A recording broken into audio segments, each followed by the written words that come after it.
수면 중 뇌에 가해지는 압박감, 전파 공격의 새로운 형태인가? 미래의 수면은 우리가 꿈꿨던 평화로운 안식처가 아닐 수도 있습니다.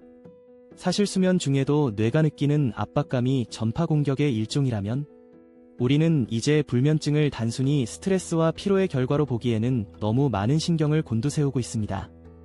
수면의 질이 저하되는 이유가 단순한 정신적 긴장감이 아니라 혼자 있는 사이에 일어나는 비밀스러운 조직 스토킹의 결과라고 한다면 과연 우리는 어떻게 반응해야 할까요?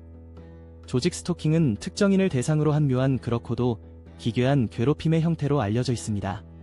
주변에는 항상 누군가가 산후 광고처럼 마치 준비한 듯 나타납니다.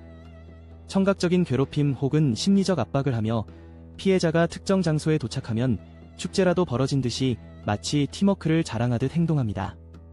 이러한 이들이 마치 연인을 그리워하는 불쌍한 이들처럼 보인다면 얼마나 우스꽝스러운 일이겠습니까? 자신들이 예전의 사회인으로 돌아갈 날을 기다리며 피해자에게 집착하는 가해자들. 그들은 마치 우리 관계는 특별해라고 외치는 연애하는 고백처럼 보입니다.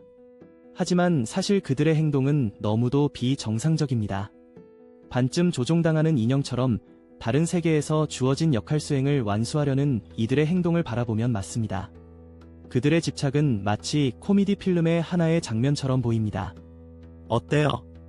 이 모든 일이 뇌파 생체 실험과 전파 무기로 인해 촉발된 것이라면 그들의 행동은 더더욱 기괴해집니다. 뇌파 조종 기술은 피해자의 심리 상태를 왜곡시키고 솔직히 말하자면 그들이 언제나 소란스럽게 피해자에게 접근할 수밖에 없는 이유를 만들어줍니다.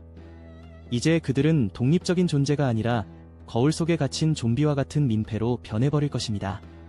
조직 스토킹이라는 이 기괴한 시스템은 사실 가해자들이 피해자에게 의존하는 구조로 작용합니다. 그들은 피해자가 없으면 존재 이유를 잃게 됩니다. 곰곰이 생각해보세요. 평범한 사람에게 관심이 없다면 그렇게 애절하게 뒤따라다닐 이유가 없을 것입니다. 이어지는 내용은 블로그 게시물에서 확인하실 수 있습니다. 게시물 링크는 더보기란 또는 고정 댓글을 참고해주세요. 영상이 도움이 되셨다면 좋아요와 구독 부탁드립니다. 감사합니다.